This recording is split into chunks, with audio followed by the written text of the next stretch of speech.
श्री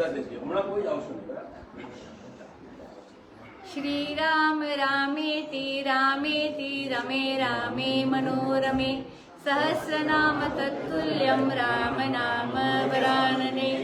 श्री राम रामेति रामेति रमे रामे मनोरमे सहस्रनाम तत्तुल्यं राम नाम वरानने। श्री राम रामेति रामेति रमे रामे मनोरमे सहस्रनाम तत्तुल्यं राम नाम वरानने। ओम नमो भगवते शिवानंदाय, ओम नमो भगवते चिदानंदाय, ओम नमो भगवते कृष्णानंदाय, ओम नमो भगवते अखंडानंदाय, ओम नमो भगवते वासुदेवाय। आइए हनुमान जी विराजिए, कथा करूं मति अनुसार, प्रेम सहित गादी करूं पधारिए पवन कुमार सियावर रामचंद्र की जय। पवन सुत हनुमान की जय। उमापति सब संकट की जय। रामचरितमानस स्वामी श्री अखंडानंद जी महाराज के प्रवचन पर आधारित पुस्तक। अभी सुंदरकांड चल रहा है। सुंदरकांड में हमने कल देखा था कि विभीषण आए हैं श्री राम जी की शरणागति में, और राम जी भी खुश है विभीषण से, परस्पर खुश है। तो आगे देखते हैं। सुनु लंकेश सकल सुनते गुण तोरे, दोहा नंबर 49। सुनु लंकेश सकल गुण तोरे, तात तुम अतिशय प्रिय मोरे। राम बचन सुनि बानर जूठा, सकल कहई जय कृपा बरूठा। सुनत विभीषण प्रभु कई बानी, नहीं अघात श्रवणामृत जानी। पद अम्बुज कही बारहि बारा, हृदय समातन प्रेम अपारा। सुनहु देव सचराचर स्वामी, प्रणत पालौर अंतर जामी। सुर कछु असम वासना लहरी, प्रभु पद प्रीति सरित सोबहि। अब कृपाल दिन भगति पावनी, देहु सदा शिव मन भावनी। एवमस्तु कहि प्रभु रणधीरा, मांगा तुरत सिंधु कर नीरा। जदपि सखा तव इच्छा नाहि, मोर दरसु अमोघ जग माहि। अस कहि राम तिलक तेहि सारा, सुमन मुष्टि नभ भई अपारा। रावण क्रोध अनिल निज, श्वास समीर प्रचंड। जरत विभीषण राखेउ, दिनेउ राजु अखंड। जो संपत्ति शिव रावणहि, दिने दिए दसमात। सोई संपदा विभीषणहि, सकुच दीन रघुनाथ सियावर रामचंद्र की जय। पवन सुत हनुमान की जय। अब रामचंद्र भगवान विभीषण को लंकेश कहते हैं। 3 बार लंकेश कहा है, बाद में सखा कहते हैं। तो कहते हैं हे लंकेश, तुम्हारे अंदर ये जो सारे गुण हैं, इसीलिए तुम मुझे अतिशय प्यार हो। विभीषण बहुत भक्ति वाले हैं, राम के चरणारविंद में भक्ति रखते हैं, तो ऐसे गुण हैं जो मुझे बहुत प्यारे हैं। अब रामचंद्र भगवान का वचन सुनकर जितनी वानर मंडली है, सब कहे कृपा निधान भगवान की जय हो। तो जय जयकार बोलने लगे बंदर, क्योंकि इसमें यह बात भी आ गई कि लंका पर हम लोगों की विजय होगी। रावण मारा जाएगा और उसकी जगह लंकेश विभीषण बनेंगे। अभी तो अब तक लंकेश रावण है, लेकिन बाद में विभीषण बनेंगे। ये सारी ध्वनि से निकल गई, ये सारी बात समझ में आ गई। अब प्रभु की वाणी सुनकर विभीषण तो तृप्त नहीं होते, अघात नहीं, उनका पेट नहीं भरता है, तो उनको ऐसा लगता है कि जैसे कोई अमृत पिला रहा हो। सो विभीषण कहते हैं कि यह तो भगवान श्रवणामृत पिला रहे हैं। बारंबार उन्होंने भगवान के चरणारविंद पकड़ लिए और अपार प्रेम का उदय हो गया, वह हृदय में नहीं समा रहे हैं। तो विभीषण ने साफ कर देना चाहा, क्योंकि भगवान बारंबार उनको लंकेश करके भी बुलाते हैं। सो विभीषण ने साफ कर दिया कि हमारे मन की बात भगवान जान गए हैं। वह बात तो बिल्कुल साफ ही साफ मुझे कर देनी चाहिए। छिपा कर रखने में कोई कपट होगा। और अपने स्वामी से, अपने शरण से, मानी हम जिसकी शरण में जाते हैं तो इसमें शरणागति की त्रुटि होती है, तो हमेशा साफ साफ बता देना चाहिए। तो विभीषण जी कहते हैं, बोले कि हे देव सुनो, तुम तो सचराचर के स्वामी हो, प्रणतपाल हो और हृदय में रहने वाले अंतर्यामी हो। पहले मेरे हृदय में कुछ वासना का उदय हो गया था जब रावण ने कहा था कि तुम मेरे नगर में रहकर तपस्वियों से प्रेम करते हो। तब मेरे मन में आया कि नगर तो मेरा भी है, तो वासना थोड़ी हो गई थी कि यहाँ का राजा मैं हो जाऊं। तो जब मैं आपके पास आया और जब मुझे आपके चरण कमलों का प्रेम उमड़ा, तो उस प्रेम की सरिता में जो मेरी वासना थी कि मैं भी राजा बन जाऊं, तो वह बह गई। अब मेरे में वो वासना नहीं है। तो हे प्रभु, अब कृपा करो, आप तो बड़े कृपालु हो, कृपा करके अपनी पावनी भक्ति दीजिए। मानी कभी नाश ना हो ऐसी पवित्र भक्ति मुझे दीजिए। पावनी भक्ति कहने का अभिप्राय है कि जैसे गंगा जी की धारा बहती है, इस प्रकार निरंतर आपका स्मरण हमारे हृदय में रहे, प्रवाहित होता रहे, जिससे ऐसी वासना कभी भी मन में हमारे हृदय में ना आवे। और भक्ति तो ऐसी है जो मन भावनी है। शंकर जी के मन में बहुत प्रिय है भक्ति, तो ऐसी भक्ति हम आपको दीजिए, आप हमको दीजिए। सो प्रभु ने पहले कहा एवमस्तु, जो तुमने मांगा सो दे दिया। तो तुमको पावनी और शिव मन भावनी भक्ति हमने सदा के लिए दे दी। अब एवमस्तु, लेकिन प्रभु तो बड़े रणधीर हैं, तो वे तो एक बार जो कह देते हैं तो उसको ध्यान में रखते हैं कि एक बार कह दिया कि बाली को मैं एक बाण से मारूंगा। अब सुग्रीव जी बाद में बदल गए थे, वो राम जी के शरण में आए थे, तो अभी मुझे कोई इनसे दुश्मनी नहीं है, तो मैं अभी उनको मारना नहीं चाहता। तो बोलते सुग्रीव तो बाद में बदल गए, बोले वह तो मेरा हितकारी, अभी मुझे मैं नहीं माना। लेकिन भगवान बोले कि होगा तुम्हारा हितकारी, तुम तो ऊपर ऊपर से कहते हो, लेकिन मैं जो कह चुका हूँ सो तो मैं अब करूंगा। मानी मैं बाली को मारूंगा जरूर, भले ही तुम्हारा हितकारी हो, मैं जो बोलता हूँ कर देता हूँ। तो इन्होंने कहा कि तुम्हें भक्ति चाहिए तो भक्ति तो दे दी, लेकिन मैं तो अब तुम्हें लंकेश बना चुका हूँ, लंका का स्वामी बना चुका हूँ, तो अब उस बात से मैं टलने वाला नहीं हूँ। बड़े रणधीर है महाराज। बोले भाई राज्याभिषेक करना हो तो उसमें तो सब तीर्थों का जल चाहिए, अब यहाँ सब तीर्थों का जल कहाँ से लाए? तो भगवान ने कहा बस समुद्र का जल ले आओ। तो समुद्र का जल लाने से क्या होगा? बोले इसमें गंगा, यमुना, सिंधु, सरस्वती, नर्मदा, कावेरी, गोदावरी सारी नदियां सागर में मिलती है, तो सब मिली हुई है। तो जितने पवित्र जल होते हैं वे सब घूम फिर कर समुद्र में ही आ जाते हैं। तो समुद्र का जल लेकर अभिषेक कर दिया विभीषण का, तो सर्वतीर्थ जल से अभिषेक हो गया।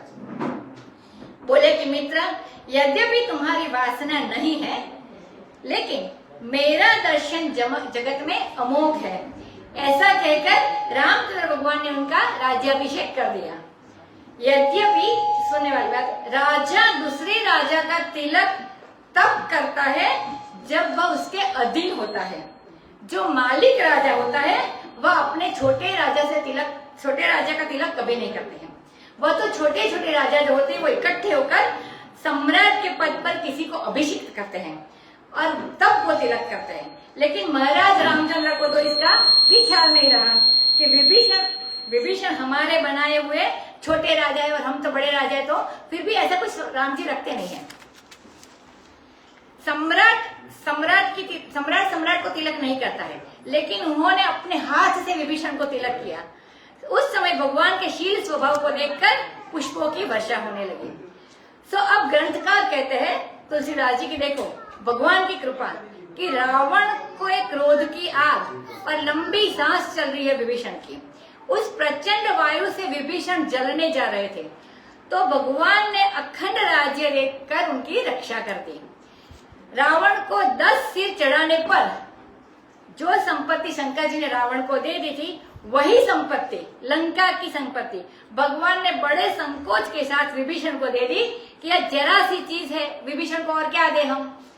बस 10-10 सिर लेने के बाद जो संपत्ति शंकर जी ने रावण को दी, बिना कुछ लिए केवल शरणागति मात्र से भगवान रामचंद्र ने वही संपत्ति विभीषण को दे दी। विभीषण और सो भी संकोच से दी, मतलब वो बहुत कुछ लेना होता है तो संकोच बहुत है, राम जी बहुत संकोची है। या विभूति दशग्रीवे शिरच्छेदेन शंकरात् दर्शनात् रामभद्रस्य सा विभूति विभीषणे। तो हनुमान नाटक में बताया है कि 10 सिर काटने से जो विभूति, जो ऐश्वर्य, जो समृद्धि, जो महिमा रावण को मिली थी, वह विभूति विभीषण को कैसे मिली? रामचंद्र के दर्शन मात्र से वो विभूति मिल गई। अस प्रभु छाड़ी भजहिल जे आना, ते नर पशु बिनु पूछ विशाना, निज जन जानि ताहि अपनावा, प्रभु स्वभाव कवि कूल मन भावा, मुनि सर्वज्ञ सर्व रघुवासी, सर्वरूप सब रहित उदासी, बोले बचन नीति प्रतिपालक, कारण मनुज जनुज कुल बालक, सुनु कपीश रंपावती वीरा, केहि विचितरिय जलधि गंभीरा, संकुल मकर उरग दस जाति, अति अगाध तुम सर्वभवानि, कमलंकेश सुनहु रघुनायक, कोटि सिंधु लोचन तव नायक, यद्यपि तदपि नीति अति गाई, विनय करिय सागर सन जाई। प्रभु तुम्हारा कुल गुरु जलधि, कहिया उपाय विचारी, बिनु प्रयास सागर तरही, सकल भालु कपिधारी, सियावर रामचंद्र की जय, पवन सुत हनुमान की जय। अब ग्रंथकार कहते हैं कि ऐसे कृपालु है राम जी, ऐसे दयालु प्रभु को छोड़कर जो दूसरे का भजन करते हैं, वे मनुष्य के शरीर में होने पर भी पशु है, भले ही उनके पूंछ और सींग न हो। सींग और पूंछ के बिना के ये पशु है जो भगवान को ये भजन नहीं करते। निज जन जानकर विभीषण को उन्होंने अपना लिया। यह प्रभु का ऐसा स्वभाव बंदर को बहुत भाया, बहुत बढ़िया लगा कि देखो कि ऐसी को भी, जो दुश्मन के पक्ष में से आए हुए विभीषण को भी भगवान ने अपना लिया, तो बंदर जो थे वो भी बहुत खुश है। यद्यपि भगवान सर्वज्ञ है, सब कुछ जानते हैं, सबके हृदय में रहते हैं और सर्वरूप है और सबसे रहित है, सब में वे नहीं है, सब है नहीं उनमें, अद्वितीय है और उदासी है, तो सब में रहकर भी सबसे असंग है, सब उनमें है ही नहीं, सब वही है, सबके हृदय में रहते हैं और सर्वज्ञ है। तो यह पूरा ब्रह्म का निरूपण हो गया इसमें। यद्यपि भगवान ऐसे है, सबको जानते हैं, सबके हृदय में रहते हैं, सर्वरूप है, सर्व से रहित है और उदासी है, फिर भी नीति के प्रतिपालक है, इसीलिए उन्होंने ऐसी बात की है। तो ये है तो दैत्यों के वंश का नाश करने वाले, कुल धनुज कुल गालक माने दैत्यों के वंश का नाश करने वाले हैं। ये यद्यपि धनुज कुल के घातक है, तथापि कारण मनुष्य है, कारणवश मनुष्य हुए हैं, माने किसी प्रयोजन से इन्होंने ये मनुष्य शरीर धारण किया हुआ है, वस्तुतः ये परमात्मा ही है राम जी। तो बोले कि सुनो कपीश, सुग्रीव की बात नहीं मानी गई थी, तो उनको पहली बार इसका दर्जा किया, क्योंकि सुग्रीव ने बोला था कि तुम मत स्वीकारो विभीषण को, क्योंकि वो भेद लेने वाला भी हो सकता है, जासूस भी। लेकिन अब सुन लिया तो भी सुग्रीव को पहली बात करते हैं कि देखो सुग्रीव को बात नहीं मानी गई थी, इसलिए पहला दर्जा दिया। कहा कि सुग्रीव जी सुनिए और लंकापति सुनो, तो विभीषण को कहते हैं, और वीर जामवंत आदि सब सुनो। यह समुद्र तो बड़ा गहरा है, तो इसको किस तरह से पार किया जाए, लंका उस तरफ है, तो यह पूछते हैं। यह नीति प्रतिपालक है, माने जब काम करना हो तो अपने सहयोगियों से सलाह लेके काम करना चाहिए, यह नीति है। हर जगह अपने ही मन की नहीं चलानी चाहिए, नीति होनी चाहिए। बोले राम जी कि बड़ा गहरा समुद्र है और इसमें भी बहुत बड़े मगर है, सांप है और तरह तरह की बड़ी बड़ी मछलियां है और ये बड़ा अगाध है, तो सब प्रकार से दुस्तर है, मानी कठिन है उसको पार पाना। अब तो लंकेश मानी विभीषण भी आए बोलने के लिए, क्योंकि अभी अभी आए हैं। बोले विभीषण बोले रघुनाथ आप कृपा करके सुनिए, रघुनायक आपका बाण एक सिंधु को नहीं करोड़ सिंधुओं को सुखा देने वाला है।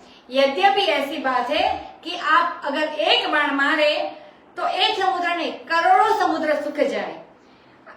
कहते हैं बाण नहीं बाणी ही मार दे, मतलब आप कुछ बोले तब भी समुद्र सूख जाए। तो ये तो ऐसे है कि बोल भर दे राम जी, उनके मुंह से निकले, मन में निश्चय करे तब भी ये समुद्र सूख जाए।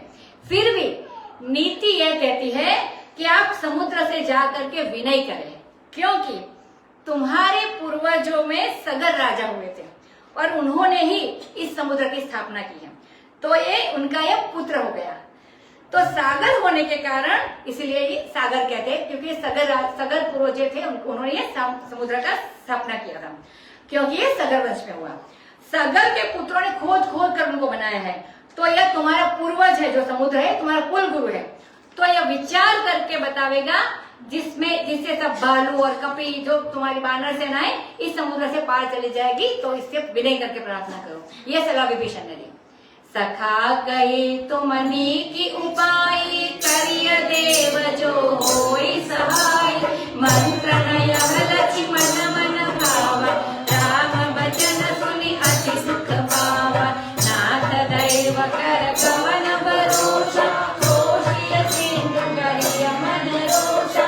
कादर मन कहु एक अधारा, दैव दैव आरति पुकारा।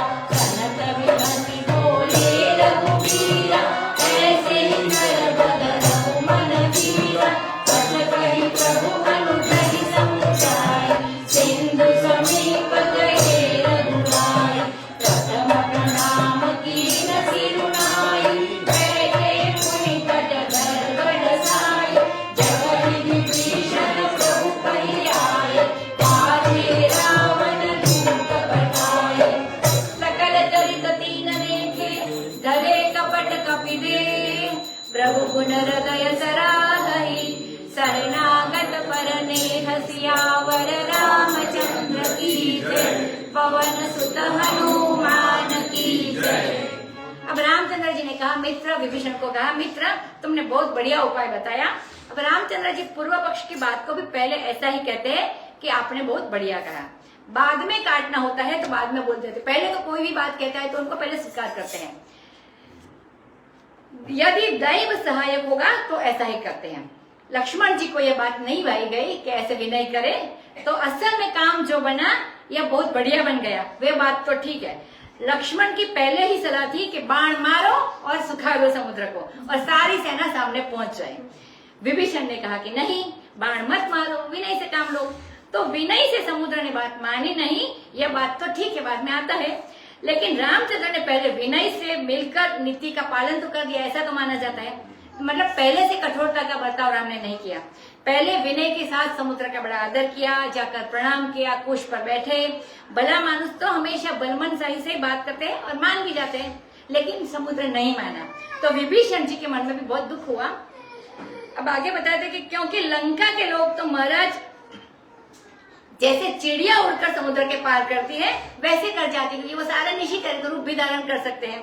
अब रावण जब सुनेगा, ये लक्ष्मण की मन की सोच है, अब रावण जब सुनेगा, लंका के लोग सब सुनेंगे कि रामचंद्र समुद्र पार करने के लिए अनशन कर रहे हैं, सत्याग्रह कर रहे हैं समुद्र के किनारे बैठकर, तो यह बात सिद्ध हो जाएगी कि उनकी अपेक्षा, मतलब रावण के लोगों की अपेक्षा ये शक्ति में बड़े कम है। तो इसका प्रभाव बड़ा बुरा होगा। और रावण ने कह भी दिया कि क्या मचल रहना मानी बच्चे की तरह हट करना। तो क्या मचल रहे, जैसे बच्चा मचले अपनी माँ के पास सामने, पाँव पिटे, सर पिटे, लेट जाए और धरती में कि हम तो लड्डू ही खाना, तो ऐसे करके ऐसे ही क्यों कर रहे हैं। खाने को ऐसे समुद्र के सामने मचल रहे राम जी, बच्चे हैं अभी, तो उनका क्या ख्याल करना, उनकी क्या चिंता करनी है। अब रावण ने ऐसे ही कहा, इसीलिए यह सलाह लक्ष्मण जी को अच्छी नहीं लगी और रामचंद्र जी का वचन सुनकर उनको बड़ा दुख हुआ। अब बोले कि स्वामी एक बार आप लक्ष्मण जी कहते हैं, बोले कि स्वामी एक बार आप दैव दैव करते थे अयोध्या में, तब वशिष्ठ जी ने आपको समझा बुझा करके वही देव का भरोसा छुड़ाया था। अब फिर यहाँ देव देव करने लगे, समझाने के लिए लगे, यहाँ कौन आएगा। तो देव का क्या भरोसा है। अरे मन में रोष करो, बाण मारो और समुद्र को सुखा दो। अब पुरुषार्थ से कार्य की सिद्धि होती है। दैव भी उसकी मदद नहीं करता जो स्वयं से पुरुषार्थ नहीं करता। दैव को भी काम करना हो तो आदमी के हाथ से ही करेगा, जीभ से करेगा, पाँव से करेगा, मतलब वो हमको मेहनत करनी पड़ती है। यदि आदमी ही अपना हाथ बांध कर बैठ जाए तो दैव बेचारा क्या करेगा। तो लोग प्रारब्ध का नाम लेकर झूठ मूठ रोते रहते हैं, सो यह कायरता है। तो कायर के मन में से बस एक ही सहारा है और ये आलसी लोग देव देव करके पुकारते रहते हैं। तो लक्ष्मण जी को ये बात नहीं लगी। विभीषण जी को लक्ष्मण जी ने कादर भी कह दिया, मानी डरपोक भी कह दिया, भीरू भी कह दिया और आलसी भी कह दिया कि अब विभीषण कायर है, आलसी भी है।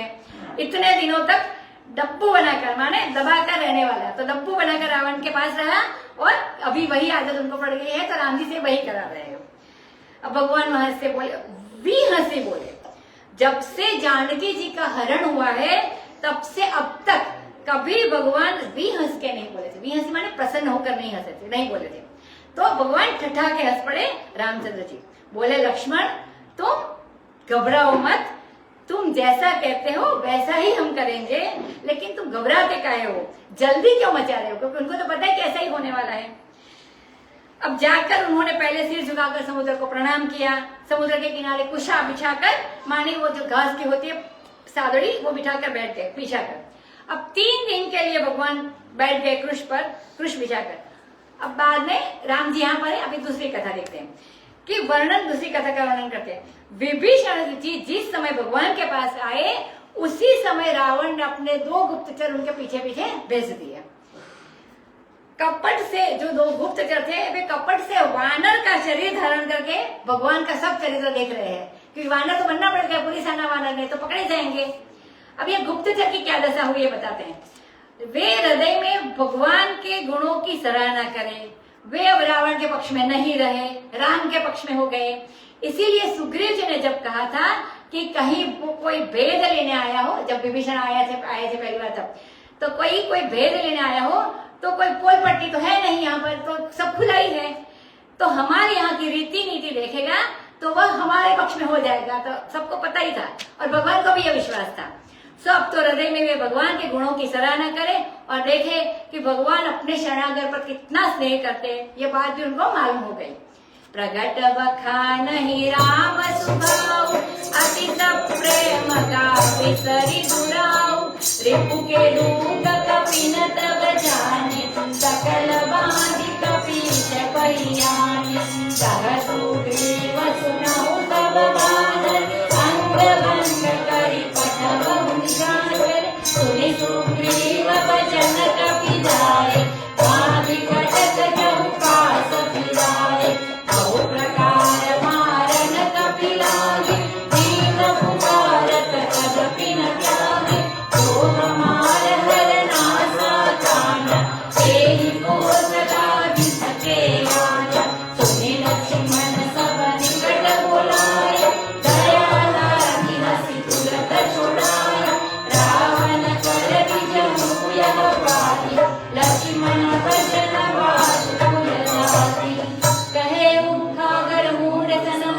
मम संदेश उदार, सीता देहि मिलहु न त, आवा काल तुम्हार सियावर रामचंद्र की जय, पवन सुत हनुमान की जय। अब वो जो गुप्तचर आए थे देखे तो राक्षस बने हुए थे बंदर, और रामचंद्र के स्वभाव का प्रकट बखान करने लग गए, खुलेआम बखान करने लगे। तो ऐसा प्रेम आया उनके मन में कि वो जो दूराव था, मतलब ये दुश्मन की ओर से, वो सब बात भूल गए। माने कपट करते हैं तो सावधानी में चलता है कपट, लेकिन ये तो भूल गए। तो अगर सावधानी न रहे तो कपट खुल जाते हैं, माने पकड़े जाते हैं। अब बंदरों ने देखा कि ये तो राक्षस है, तो पहचान लिया राक्षस को और बांध कर सुग्रीव के पास चल ले आए। सुग्रीव जी ने कहा कि सुनो वानरों, इस निशाचर का अंग भंग करके भेज दो, जैसा रावण ने हनुमान जी के बारे में कहा था कि अंग भंग करके भेज दो। तो अब तो सुग्रीव की आज्ञा मिल गई, तो सब वानरों ने उनको बांध कर, जैसे हनुमान जी को बांध के लंका में घुमाया था वैसे उनको घुमाया और बहुत प्रकार से उनको मारने लगे, कोई चपट से, कोई लात से, कोई बड़ी दीन पुकार रहे थे वो लोग राक्षस लोग, तब भी न छोड़े। अब उन्होंने कहा कि भाई इनका अंग भंग करना तो क्या करना। एक ने कहा कि लक्ष्मण जी ने सुपर्णखा के जैसे नाक और कान काट लिए थे, तो हम भी उनके नाक कान काट लेते हैं। तो अभी काटना तो लक्ष्मण जी से सीखना पड़ेगा, तो फिर लक्ष्मण जी को बुलाओ। तो लक्ष्मण जी अभी बोला कि हमारी नाक कान काटेगा, उसको कौशलाधीश भगवान रामचंद्र की सौगंध दी। तो गुप्तचरों ने उनकी सौगंध दी, तो सौगंध दिला दी उसने। अब तो लक्ष्मण जी ने भी ये बात सुनी, तो उनको पास बुलाया और दया आ गई उनको, तो फिर इस करके उनको छोड़ दिया, मुक्त कर दिया। लेकिन उन्होंने एक चिट्ठी देकर लिख कर दी रावण के हाथ में लेकर जाके, तो बोला कि ये रावण के हाथ में ले जाकर के देना और उससे कहना कि हे कुलघाती, तो ये लक्ष्मण जी की चिट्ठी वांच और जब जबानी भी उस मुंह से भी कह देना, मुखागर माने जबानी, तो उससे मुख से भी कहना कि मेरा उदार संदेश है कि सीता लेकर रामचंद्र जी से संधि कर लो, नहीं तो अब तुम्हारा काल आ गया है। देखो विभीषण ने भी कहा था कि तुम्हारा काल आ गया है, हनुमान जी भी कह के आए थे कि तुम्हारा काल आ गया है, अब लक्ष्मण जी ने भी कह दिया कि तुम्हारा काल आ गया है। तुरत नाय लक्ष्मण पद माता, चले दूत बरनत गुणनाथ, कहत राम जसु लंका आए, रावण चरण सीता तिन नाय, बिहसि दसानन तुलसी बात, कहसि दस आपनि कुशलाता, पुनि कहि कंवरि विभीषण तेरे, जाहि मृत्यु आई अति नीरे, करत राज लंका सटकागे, होई सब कर पीट अभागे, पुनि कहु कालु की सकट पाई, जिनके जीवन कर रखवार, बड़ मृदुल चित सिंधु विचार, कहु तपसिन कई बात बहोरी, जिनके हृदय त्रास अति मोरी, की भई भेंट बिखरी गए, श्रवण सुजन सुनि मोर, कहति नरि मुदल तेज बल, बहुत चकित चित चोर, सियावर रामचंद्र की जय, पवन सुत हनुमान की जय। अब वे दूत लक्ष्मण जी के चरणों में नमस्कार करके भगवान के गुणानुवाद का वर्णन करते हुए चले। अब रामचंद्र जी के यश का वर्णन करते हुए लंका में आ गए। अब रावण के चरणों में उन्होंने सिर झुकाया। अब उनको उनसे तो कुछ बोला ना जाए, क्योंकि राम की भक्ति में डूब गए थे, राम के प्रेम में। चाहिए तो यह कि दूत कुछ बोले, लेकिन दूत बोले ही नहीं। अब तो रावण ने ठठाकर माने हंसकर बात पूछी कि अरे दूत, तेरा क्या कुशल मंगल है वो बताओ। दूत से कभी कोई कुशल मंगल पूछता है? फिर बोला, वो नहीं बोला। फिर बोला, अच्छा विभीषण की कथा सुनाओ, उनकी क्या खबर है, क्योंकि उसकी भी मृत्यु बहुत निकट आई है। तो यहाँ तो बोलते थे कि लंका में राजा की तरह रहता था, लेकिन ऐसा सच है कि वो दुश्मन से मिल गया और यहाँ के लंका को त्याग के चला गया। तो वो इसकी मौत कैसे आई है बताते हैं। वह तो जौ के साथ धुन पीस जाता है, मतलब वो जो गेहूं या तो जौ होते इसमें कीड़े पड़ जाते हैं, जब गेहूं पिसाते हैं और कोई नहीं देखते तो वो भी इसके साथ पीस जाते हैं। तो ऐसे बताते हैं कि जैसे जौ के साथ धुन पिस जाता है, वह तो जौ का कीड़ा हो गया, अभी वो दुश्मन से मिल गया तो जैसे जौ पिस जाएगा वैसे ये धुन भी बेचारा पिस जाएगा। कोई पीसना थोड़ी ही चाहता है, लेकिन अनायास पिस जाएगा। फिर बोला, अच्छा यह भालू और बंदरों की जो सेना है, वो दूसरा विभीषण का पूछा, भी तीसरा पूछते हैं कि जो यह भालू और बंदरों की जो सेना है वह काल की कठिन प्रेरणा से मरने के लिए यहाँ आ गई है। तो जिनके जीवन की रक्षा तो यह कोमल हृदय समुद्र अब तक कर रहा है, मतलब अभी तक जगह नहीं दी है समुद्र ने, तो अब तक तो वो कोमल हृदय समुद्र इनकी रक्षा कर रहा है। अगर बीच में जल से भरा कोमल कोमल हृदय न होता, बड़ा दयालु है समुद्र, नहीं तो अब तक यहाँ आ गए होते और राक्षस उनको खा जाते। तो समुद्र की तारीफ करता है रावण कि बस इसी की वजह से ये बचे हैं और यहाँ तक नहीं आए हैं। अच्छा ये बात अब पूछते कि उन तपस्वियों की बात बताओ, या चौथी बात पूछी। पहली बात तुम्हारी कुशल, दूसरी बात विभीषण की बात पूछी, और तीसरी बात भालू बंदरों की सेना के बारे में पूछा, और चौथी बात कि तपस्वी कैसे हैं। तो इनसे तुम्हारी भेंट हुई कि नहीं, तो उनकी बात सुनाओ। तो उनके हृदय में हमारा बहुत डर है, वे डरते डरते आ रहे, ऐसा पूछ रहे। उनसे तुम्हारी भेंट हुई कि वैसे लौट गए मेरा सुयश श्रवण करके, मतलब वो लोग वापिस चले गए। तो तू अपने दुश्मनों के तेज बल का वर्णन क्यों नहीं करता? दूत होते तो वैसे करते जाते आते। तो तेरा चित्त तो बहुत चकित हो गया है। अब वे बोलते हैं, दूत, नाथ कृपा करि पूछहु जैसे, मानहु कहा क्रोध तजि जैसे, मिला जाई अब अनुज तुम्हारा, जात ही राम तिलक तेहि सारा, रावण दूत वही सुनि जाना, कपिन बांध दीने दुख नाना, श्रवण नासिका काटे गाधे, राम सपथ दिने बचावे, पूछिय नाथ राम कट सोई, सदन कोटि सत हरनि न जाई, करुणा भरण भानु कपि गाय,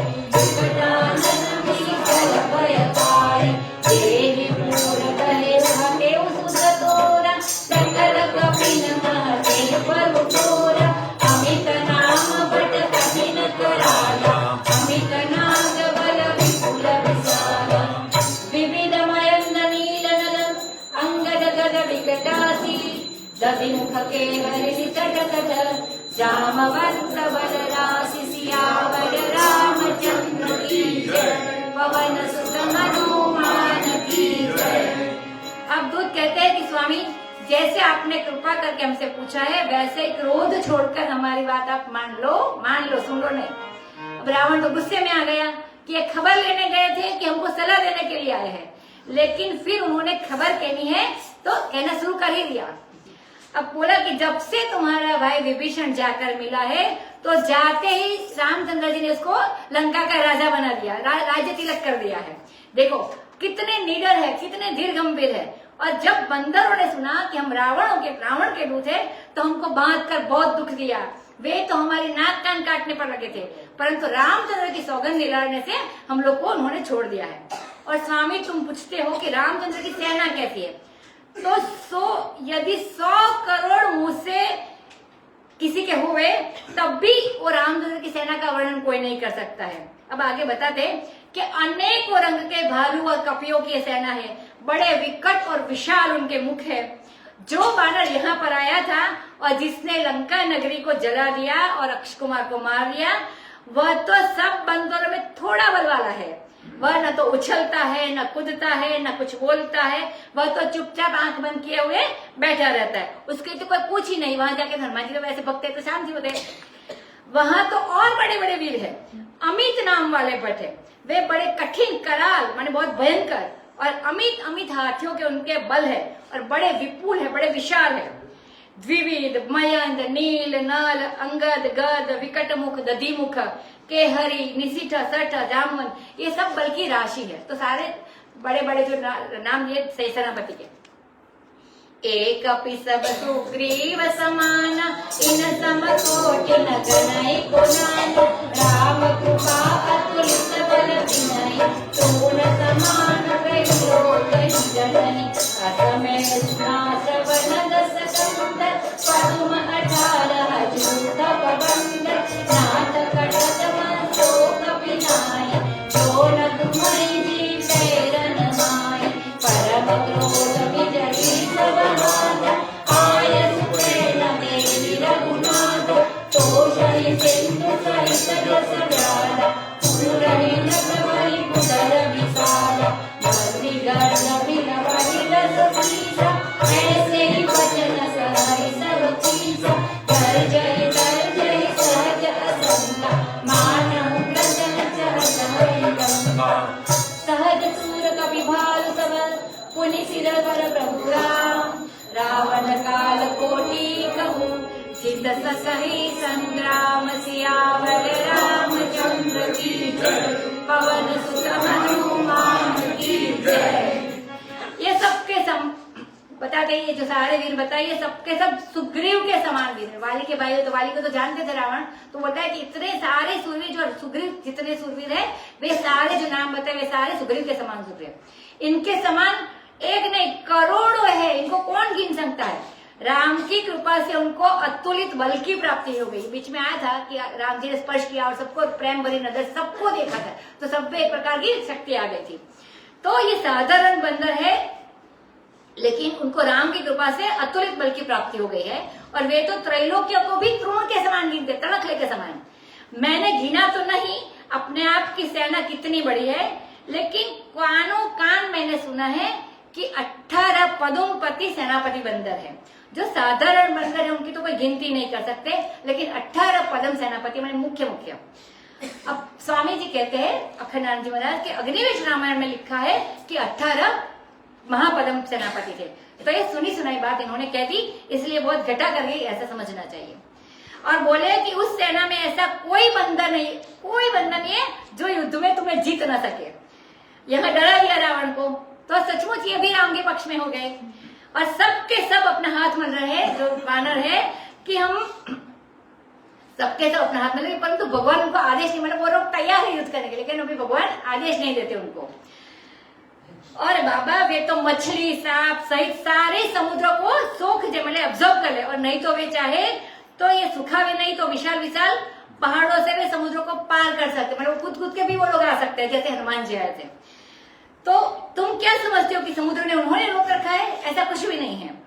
अरे 10 शीश तो मसल कर तुम्हें धूल में मिला देंगे, ऐसे सब वानर बोल रहे हैं, गरजते हैं। वो बिल्कुल अशंक मन, उनके मन में कोई शंका नहीं है कि हम लोग ऐसा नहीं कर सकते हैं। मानो वे लंका को ग्रस लेना चाहते, खा लेना चाहते हैं।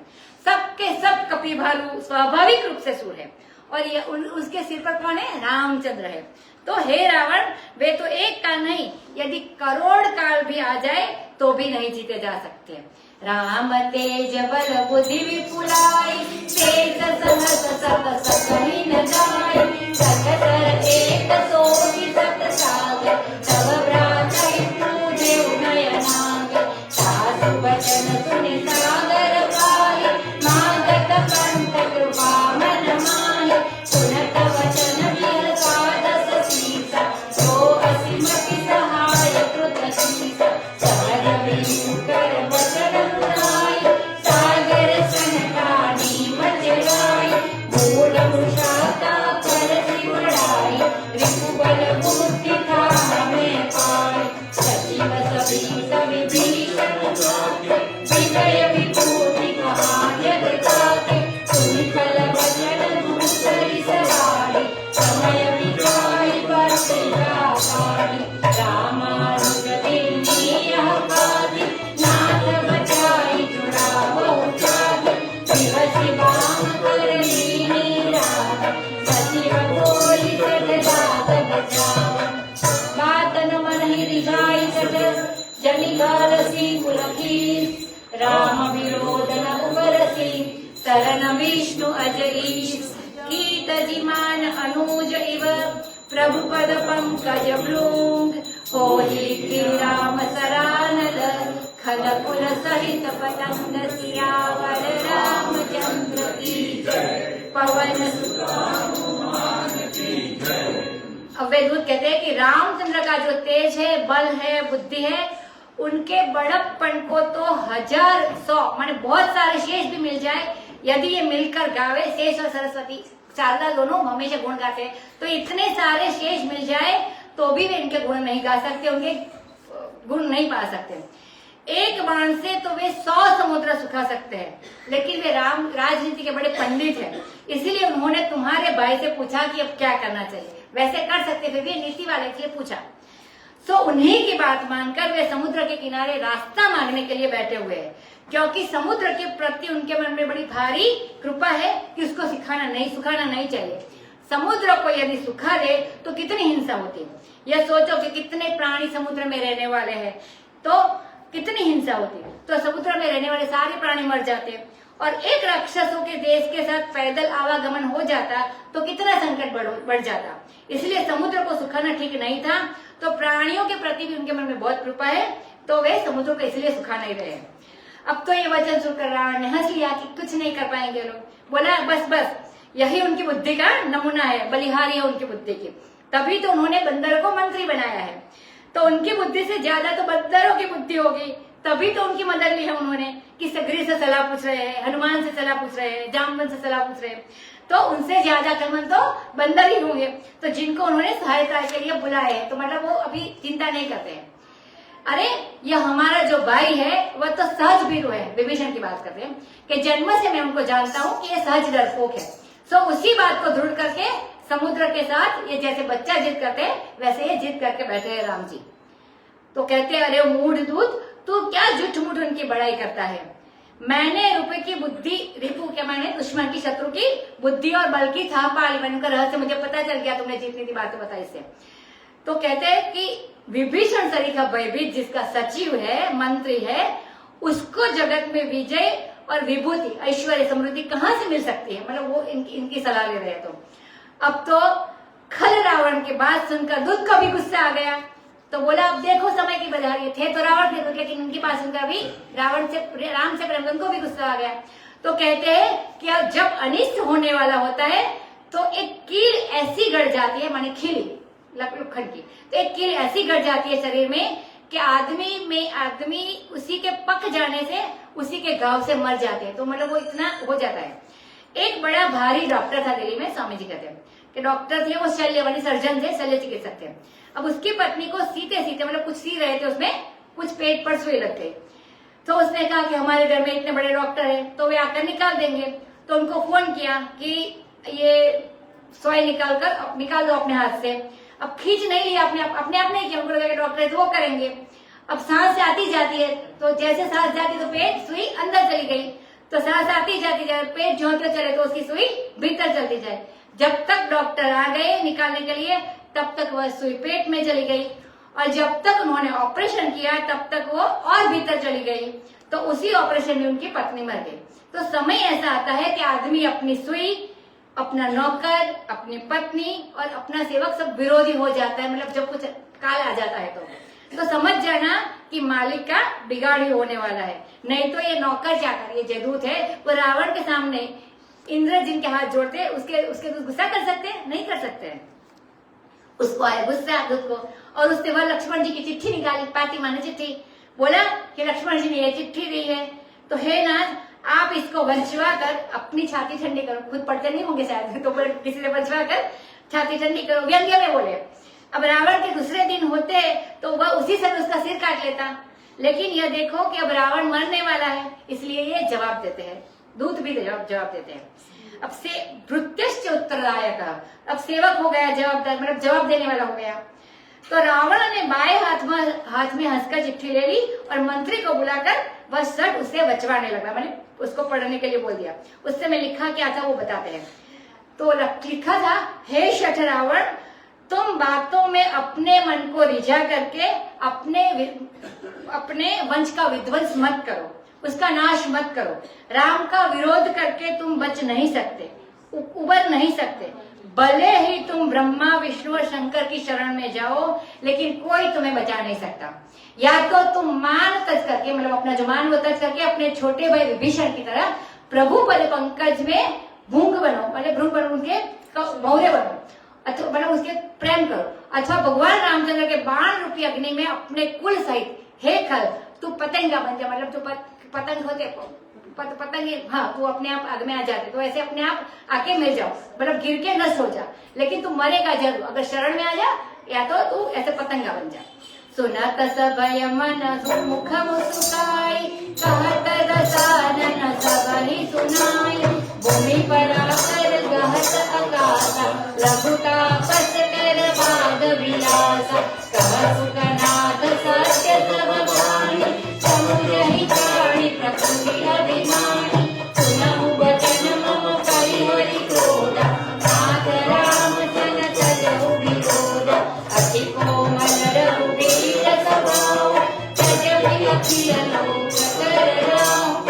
सुनत कृपा तुम पर प्रभु करै, और अपराध न एतौ धरै। जनक सुता रघुनाथ हरि बीजे, एक न कहा मोर प्रभु बीजे। जब ते कहा देन वैदेही, चरण प्रहार सीन सटती।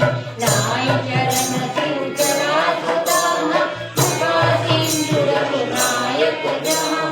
करि प्रणाम निज कथा सुनाई, राम कृपा आपन गति पाई। ऋषि अगस्त्य की ताप भवानी, राक्षस भयउ रहा मुनि ज्ञानी।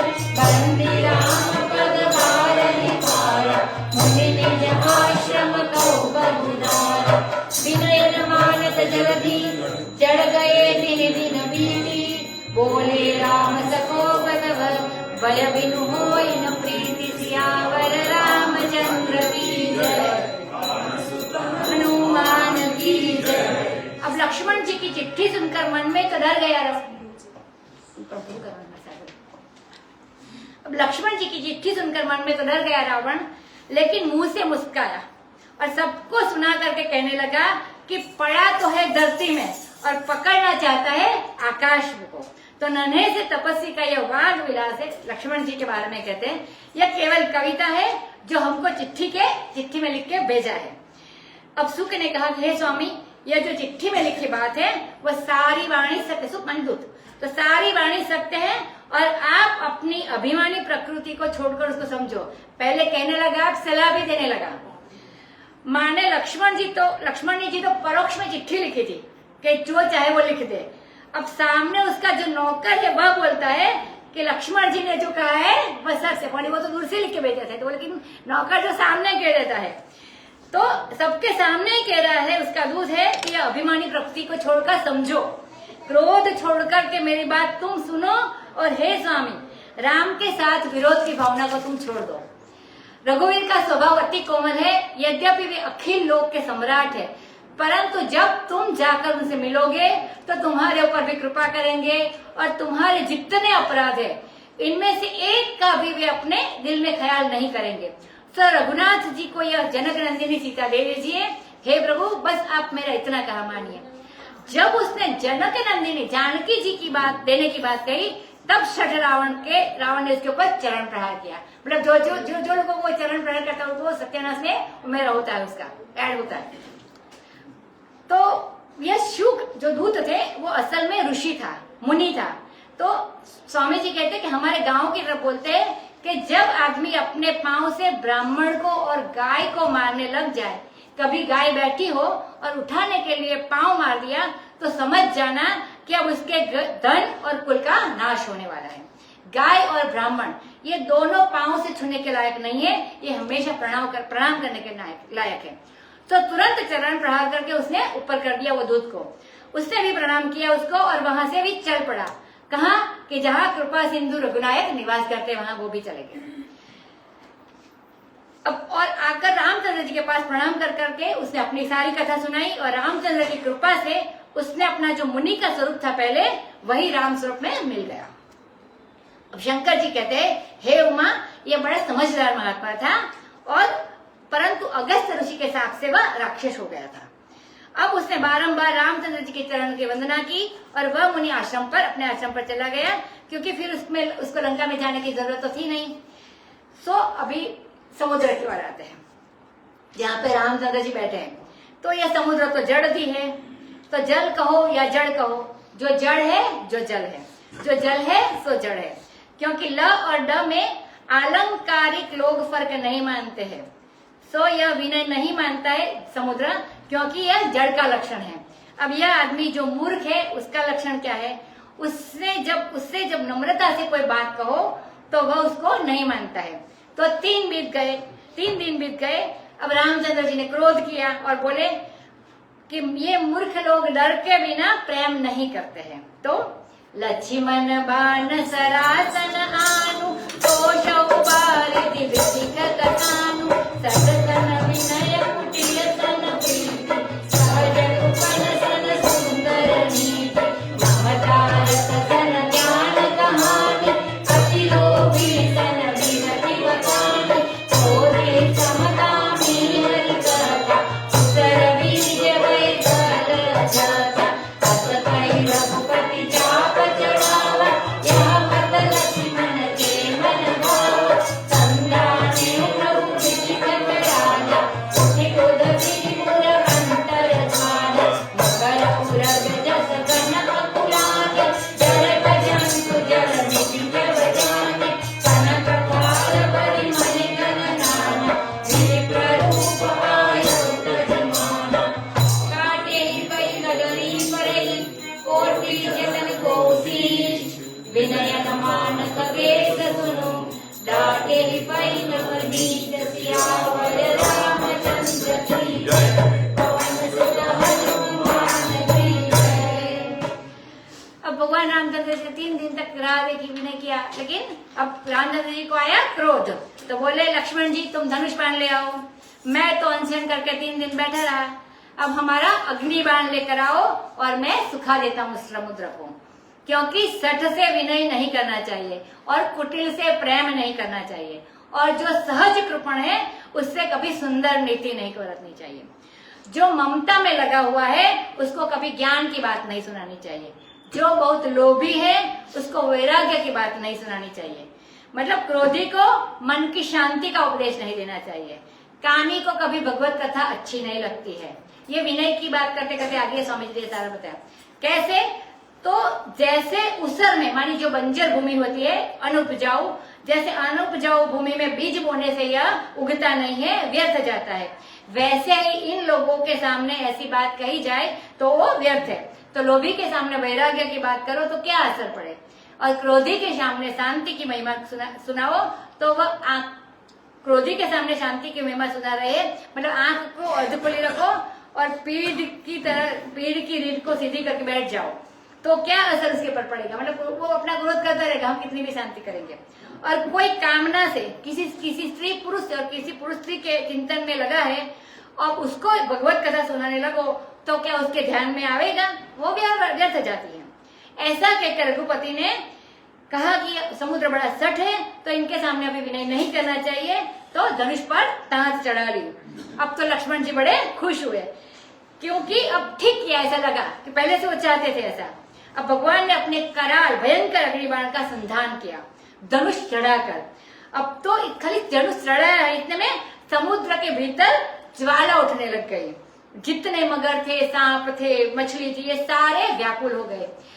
अब समुद्र ने देखा कि हमारे सब प्राणी जल रहे हैं, तो झट से वो सोने की थाली में हीरा मोती भरकर ब्राह्मण के रूप में अपना अभिमान छोड़कर आ गया। बोले कि चाहे कोटि यत्न करके सींचो केले को, लेकिन वह दोबारा फल देने वाला नहीं है। जब उसको काट दोगे तब दोबारा फल देता है। तो नीच का स्वभाव है कि विनय से, नम्रता से, बलमन चाहत से कोई बात कहो तो वह मानता नहीं है, तो वहां डांटने पर ही झुकता है वो।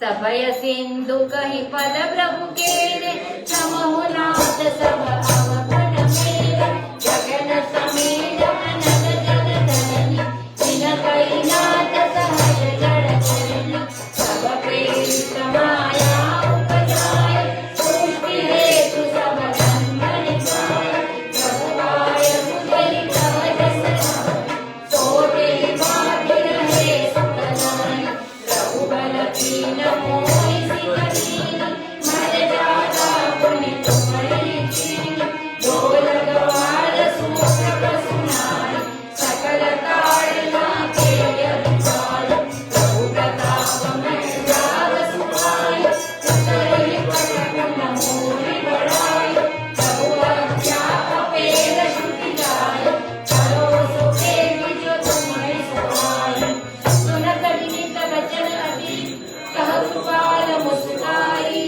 जेहि विधि उतरे कपि कटकुता सतो कह उपाय, सियावर रामचंद्र की जय, पवन सुत हनुमान की जय।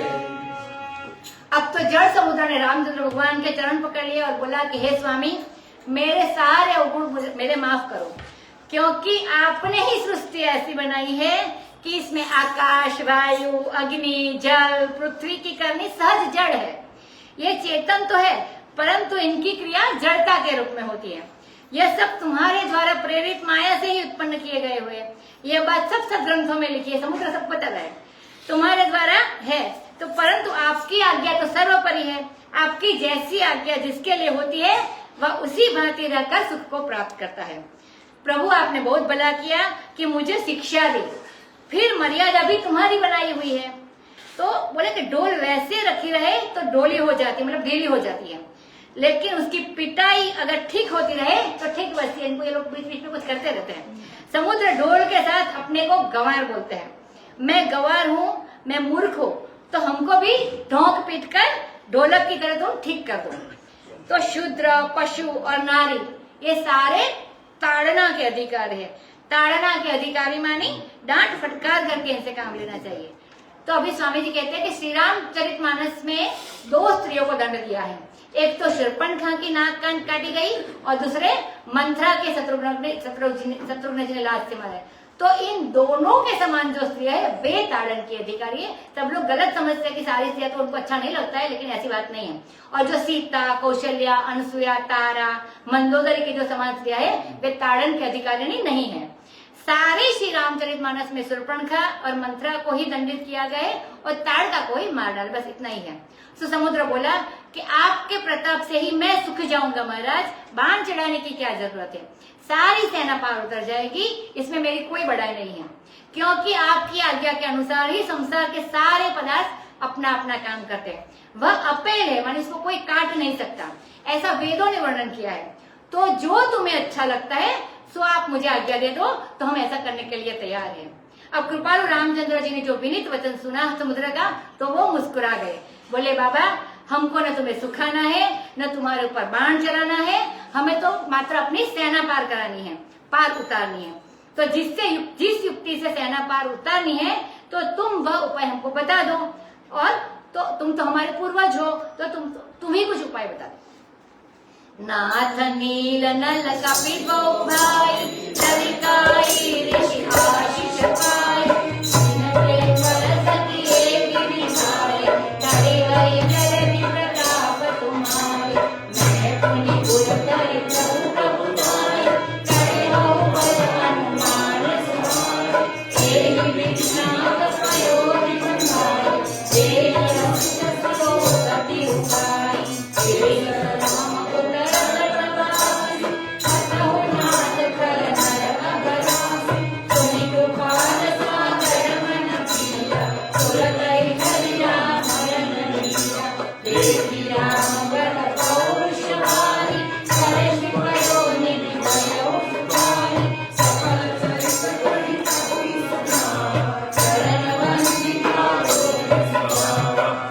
पवन गवने उसेंदु श्री रघुपति राय, यह चरित परिमल हर्ष काम, आस तुलसी गाय। सुख भवन संशय समन भवन, विषाद रघुपति गुण गणा, कहि सकल आस परोजगार। सुनहि संकट सजल मना, सकल सुमंगलदायक रघुनायक गुणगान। सादर सुनहि पेटरहि, भव सिंधु विनाशक जान। सियावर रामचंद्र की जय, पवन सुत हनुमान की जय। अब समुद्र ने कहा, हे स्वामी, ये जो आपकी सेना में जो नील और नल दो भाई बंदर है, ये जब बच्चे थे तब वो लोग महात्मा लोग जो शालिग्राम रखकर और नर्मदा शंकर रखकर जो पूजा करते थे, और नित्य नैमित्तिक कर्म के लिए जब कहीं कब चली जाती है ऋषि मुनि, तो वे उठाकर उनके शालिग्राम और नर्मदा शंकर पानी में फेंकते थे। तो ऋषियों ने देखा कि ये बंदर रोज रोज ऐसा काम करते हैं, तो क्या किया जाए। सो उन्होंने दे दिया तो साफ, लेकिन आज अभी वो वरदान हो गया है। तो उन्होंने कहा कि ये दोनों भाई जो भी चीज उठाकर पानी में डालेंगे, साथ क्या दिया, वह डूबेगी नहीं, हमेशा तैरती रहेगी। सो जब उनके ठाकुर, जब वो बाण जो नल और नील जब उनके ठाकुर जी को पानी में डाल दे, तो वे हमेशा तैरते रहे। तो आकर ऋषि लोग अपना अपना ठाकुर जी को उठा सकते थे वहां पर। तो दिया था तो उन्होंने शाप, लेकिन अब हो गया आशीष। तो ये बड़े बड़े पहाड़ों को भी जब पानी में डालेंगे, तो आपके प्रताप से ये पर्वत भी समुद्र में तैरने लगेंगे। तो कहते हैं आपके प्रताप से, मानी हमेशा जो भी कहते हैं राम जी के प्रताप से ही होता है। और मैं भी आपकी प्रभुता को प्रभु अपने हृदय में धारण करके अपने बल के अनुसार आपकी सहायता करूंगा। इस प्रकार आप समुद्र को बांध दीजिए। अब यह सुयश कि श्री रामचंद्र जी ने समुद्र पर पुल बना लिया, तीनों लोक में गाया जाएगा।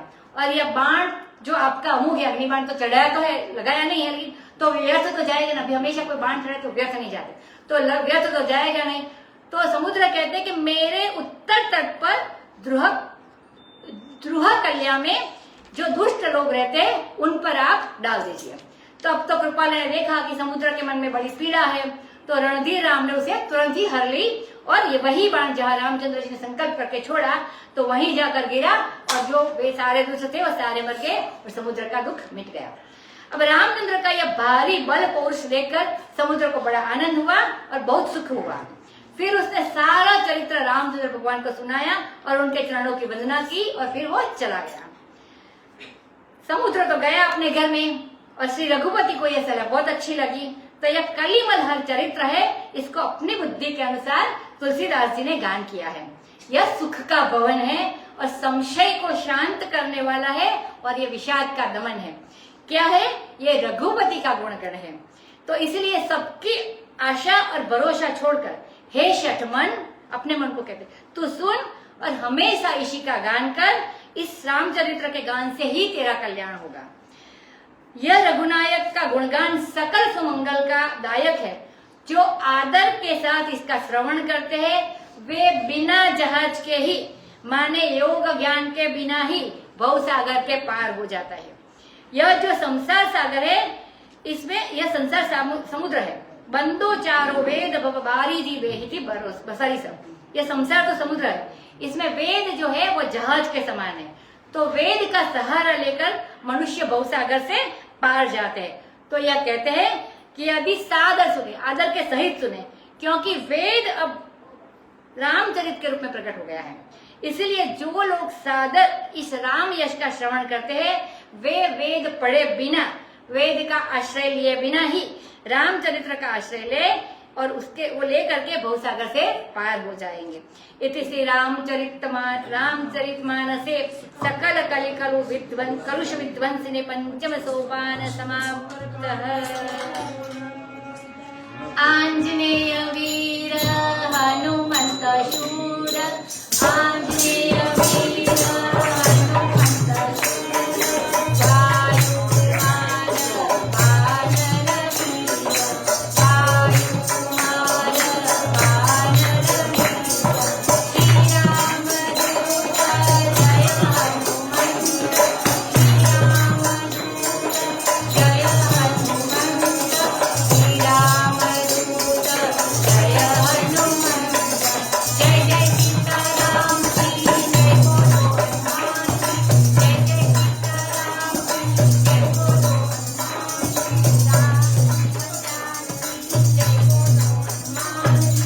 राम लक्ष्मण ज्ञान की जय बोलो हनुमान की, राम लक्ष्मण ज्ञान की जय बोलो हनुमान की, जय जय राम जय जय राम जय श्री राम जय जय श्री राम, जय हनुमान जय जय हनुमान, जय श्री राम जय जय श्री राम, जय हनुमान जय जय हनुमान, जय श्री राम जय जय श्री राम, जय हनुमान जय जय